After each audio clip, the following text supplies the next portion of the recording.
Magandang araw po muli sa inyong lahat mga kababayan, Luzon, Visayas at Mindanao, at ganoon na din po naman sa aking mga kabayan na sa labas ng ating bansa. Sa inyo po, kumusta po kayo? At sana malayo kayo sa anumang kapahamakan, ligtas sa anumang oras. At muli, ito po ang Islas Pilipinas Channel na muling nagbabalik. Tao po hindi mature. Hindi ako yung hindi mature, kayo yun. Alam niyo kung bakit?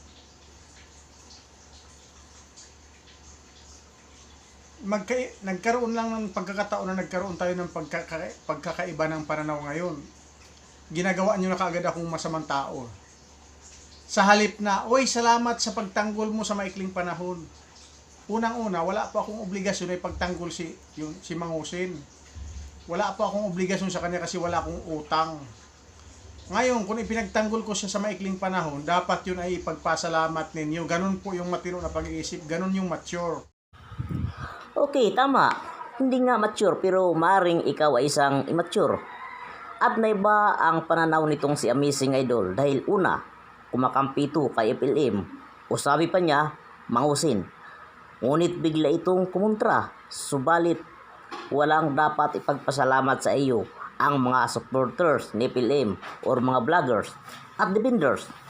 Na tulad ng sabi nitong taong ito na dapat pa daw siyang pasalamatan sa pagtatanggol niya. Hoy, Amazing Idol, hindi hinihingi sa iyo kailanman ng FLM family na ipagtanggol mo siya. Pinagtanggol mo siya dahil sa interes mo na makakuha ng suporta galing sa mga FLM defenders. Wow naman! Upang makilala ka sa social media, lalo na sa YouTube. At tama ka, wala kang obligasyon na ipagtanggol siya. Bakit? Hiningi ba ni FLM na ipagtanggol mo siya? Hindi. Kaya walang dapat ipagpasalamat sa iyo. Bagkus, ikaw ang dapat magpasalamat dahil nakasabay ka sa kasikatan ni FLM. Ako, baguhan na ako. Subalit, nakita ko ang mga pangyayari. Actually, kayo ang sumisira ng personality namin. Pag nasa office kami, very professional kami. Nahawaan nyo kami dito sa pagiging baboy nyo eh. Nasisira po ang personality namin dito sa YouTube. Sa totoo lang. Pag nasa office pa ako, ang karakter ko, iba dito. Ngayon, dito ako, nabababoy kasi ako dito, kaya medyo nahahawaan nyo kami. Nahahawaan nyo ako. Ikaw, sinisira? At kung sa office ka is very professional ka? Ganun ba ang tingin mo sa sarili mo? At nahawaan ka pa sa pagiging baboy? Wow! Kaya naman sa iyo, Idol. Well, actually, hindi ako kasali sa mga FLM vloggers. Dahil nagbablog ako based on my own opinion. At nakikita ko sa ngayon ang kabutihang nagawa ni Francis Leo Marcos sa mga naging pagtulong nito nang dapuan tayo ng pandemyang ito dulot ng COVID-19. At nasisira ang iyong personality. Bakit? Sikat ka na? Okay, sige, sikat ka na. Ikaw na. Meron pang karakter itong nalalaman. Hindi po ako maging manager ng company kung katulad nyo lang ako baboy sa social media. Baboy sa comment section. Hindi po ganun yon. Opo, Idol Amazing. Salamat at naging manager ka sa isang kumpanya. Jackpot ka at naging manager ka kung totoo man ang iyong sinasabi. At kung may nagbababoy sa iyo dahil na rin siguro sa iyo. Sa bagay, meron talagang matatapang magsalita sa social media. Alam niyo mga kabayan, ang dapat natin tingnan ay ang naging kabutihan ni Francis Lee Marcos. At kung meron mang nagawang kamalian itong si FLM, meron tayong batas na humusga o huhusga ayon sa ating naging kasalanan. Ngunit tandaan nyo mga kababayan, lahat tayo ay nagkakamali. Importante lang marunong tayong tumanggap sa ating naging kamalian. Diba? Bakit? Sino ba sa inyo ang hindi nagkamali? Sino? Yung istorya po na paikot-ikot na hindi na siya natatapos, paikot-ikot, pagulong-gulong, paghiwang-giwang, kung ano na yung mga kwento, may mga spiritual wonder boy na lumalabas. Hindi na po siya natatapos. Ang gusto ko po balikan ngayon, gusto ko mag-stick ako diyan sa isang bagay. Kasi po ang daming lumalabas na amount ng mga milyon na pera dito sa social media na kayamanan. Simplihan lang po natin, huwag tayong lumayo para hindi po tayo lalayo doon sa argumento. Kasi po ito yung dahilan ng pagkakawala ng tiwala, pagkakawala ng inyong kredibilidad sa isipan ko at sa puso ko. Why? Sa haba ng kwentuhan natin, mga milyonis na yan, may mga chiki na 10 million, pipirmahan kung ano-anong mga kayamanan mayroon, may mga SPE na ipapamanage doon sa kung saan-saan. Yung problema po ng kanyang pagkakulong, hindi niya malutas-lutas na napakasimple. Sa akin po, very great kung ako yung may pera, very elementary po na problema yung kanyang, yung kaso ng, yung human trafficking. Para sa akin po, kung ako yung taong katulad ng sinasabi niyang mayroon siyang ganong karaming pera, kayaman. Kung sa akin po yung kung ako may 10 million, yung kaso po na human trafficking, sobrang grade 1. Sa totoo lang po. Kaya din ako nagtataka po Kaya sa paikot-ikot po na kwento, simple lang po ang gagawin ko diyan. Sa problema na yan, kung talagang totoong may pera sila. Kahit na hindi ikaw mismo yung makipag-usap, gagamit ka lang ng tao na mag-negotiate doon. Tapos na po yan. Isang upuan lang yan. Isang usapan lang. Kasi po yung mga tao nagdidemanda diyan, ang kailangan yan ay danyos lang. Yung bayad mo doon sa kanilang perwisyo na sa panahon ng sila'y nabibiktima. Simple lang po. Hindi po tayo grade 1. Kayo lang kasi nagpakalunod kayo sa pagiging elementary. At yung sinasabi mo na hindi matapos-tapos at paikot-ikot, abay, natural lang yun. Dahil ang mga tao ay naghahanap ng kaliwanagan tungkol nga dito sa pagkatao ni Francis Leo Marcos. Dahil kahit sino sa atin ay isa lang ang tiyak ang malaman ang buong katotohanan sa hiwaga ng buhay ni Francis Leo Marcos. Subalit sa ngayon, isa lang ang tiyak. Naging daan si Francis Leo Marcos na matulungan ang mamamayan at makatulong ang mga taong tumanggap sa hamon ni Francis Leo Marcos na Mayaman Challenge at gumastos ng milyones si Francis Leo Marcos upang nga makatulong sa mamamayan na kanyang minamahal. Sa ganyang kaparaanan, saludo ako sa iyo, Sir Francis Leo Marcos. Ang tanong, kayo ba na bumabatikos ay nakatulong? Kung oo, salamat. Ngunit paano sa hindi nga nakatulong, putak pa ng putak? Tanong, ano ba ang ikinagagalit ninyo? May personal ba kayo na kasalanan or may personal ba na kasalanan si FLM sa inyo?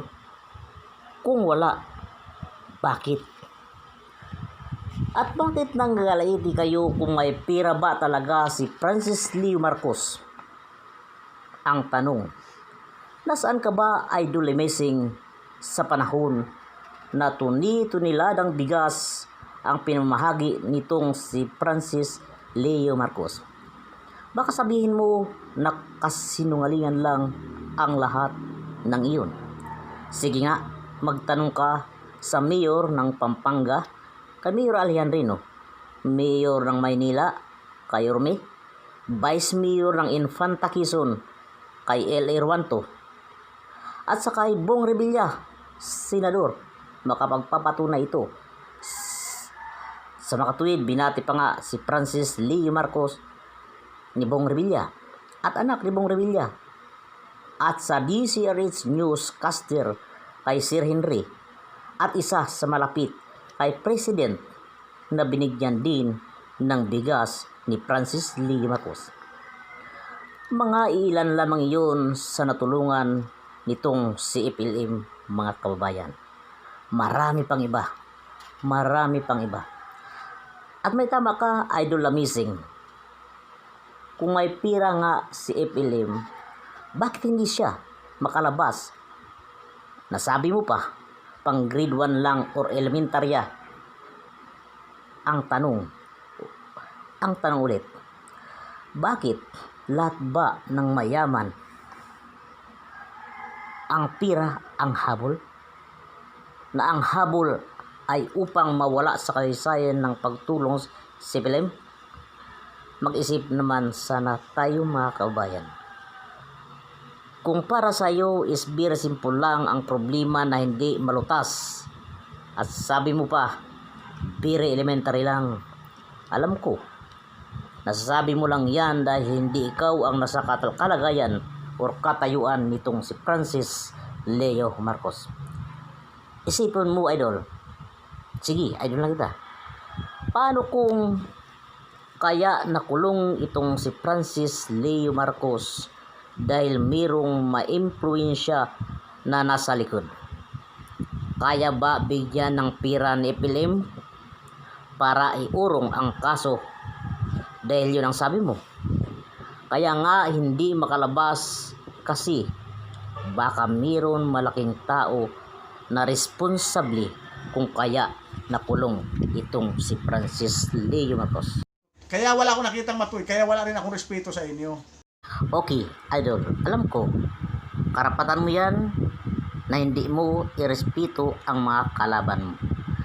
Pero alam nyo mga kabayan, ang pagmamahal ay kusang umuusbong sa atin o sa kahit na sino na tao. Kaya nga, sa mga ginawa ni Francis Leo Marcos ay parang napamahal na siya sa akin. Kaya kung nakakarinig ako na umatagi sa kanya, nakakaramdam ako ng sakit sa aking kalooban. Kaya nga, kung may umatagi sa kanya, parang gusto ko ipagtanggol itong si Francis Leo Marcos kahit sa pamamagitan lang ng pagsagot dito sa YouTube. Ilan ba nanay ni Pilim? Ba't ang dami niyong nanay mga hinahanap? Gusto niyo tulungan ko yung maghanap ng nanay na bago ni Pilim? Ani mangusin? Ba't ang daming nanay niya? Sino ba talaga ang tunay na nanay? Ba't hindi niyo mailabas? Kaya po, na-realize ko na mga siraulo kayo. Puro kayo siraulo. Alam mo bakit? Bakit yung nanay ni Pilim hindi na madalo yung anak niya sa kulungan? Kung sino yung nanay? At sa tanong mo kung sino ba talaga ang nanay ni Francis Leo Marcos, amazing idol, sa ngayon ay marami ang hindi nakakaalam sa bumabalot sa tunay na katauhan nitong si Francis Leo Marcos. Pero tulad ng nasabi ko na, sa ngayon ang ating nakita at nasaksihan ay ang nagawang kabutihan nitong si Pilim sa panahon na kailangan ng sambayan ng Pilipino ang masasandigan na idinulot ng pandemyang hatid ng COVID-19 na ito. Mabuti na lang may umagapay kaagad at ito ay sa katauhan nitong si Francis Leo Marcos na naging bayani sa mata ng mga nakakaalam sa mga nagawa niyang pagtulong. At tsak, darating din ang tamang panahon na malalantad din ang tunay na pagkatao nitong si Francis Leo Marcos. Subalit ano pa man, hindi na mawawala ang naging kabutihan ni Francis Leo Marcos dahil ito ay nakaukit na sa puso ng mga taong natulungan niya at sa mga taong naniniwala sa kanya. Antayin na lang natin ang panahon at pagkakataon na ating inaasam na makitang muli ang ating si Pilim. Lahat kasi ng panahon ay tumatapat sa pagkakataon. At sabi mo pa, puro sira ang ulo ng FLM family. Iginagalang kita dahil yun ang paniniwala mo at opinyon. Subalit sana din lang matuto ka din gumalang sa opinyon ng iba at sa sinasabi mo kung bakit hindi madalaw sa kulungan ni FLM ng kanyang nanay dahil mayroon mga dahilan na tanging sila lang ang nakakaalam At sigurado ako na kung ano man yun na dahilan, darating din ang tamang panahon na dulot ng pagkakataon na darating din ang bagong umaga at bagong pag-asa. Salamat at ito pong muli ang Islas Pilipinas na muling nagpapasalamat sa inyong panonood. Once again, ako po ay bumabati sa inyo ng magandang araw at hangad ko po ang inyong kaligtasan lagi sa anumang oras at malayo sa anumang kapahamakan.